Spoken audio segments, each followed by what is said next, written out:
On March 20th, 1951, members of the Iranian parliament passed a bill introduced by the then Prime Minister Mohammad Mossadegh to nationalize the oil industry. Mossadegh received support from his nationalist party and religious groups, led by prominent cleric Ayatollah Kashani, for the initiative. The legislation put an end to 4 decades of British control on Iran's oil, which was conducted by the Anglo-Persian Oil Company. Britain used to pay only a small share of the oil excavations and exports to the Iranian government before the nationalization of Iran's oil industry.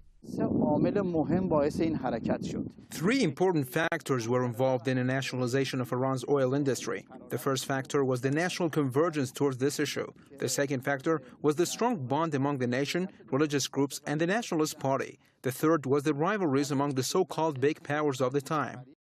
Following the nationalization of the oil industry in Iran, the US and Britain imposed international sanctions on Tehran in the early 1950s, which eventually saw the then Prime Minister Mossadegh out after an orchestrated coup against his government. Experts believe the nationalization of Iran's oil industry was one of the main reasons behind the 1953 Anglo-American coup, which overthrew the then Prime Minister, Mohammad Mossadegh.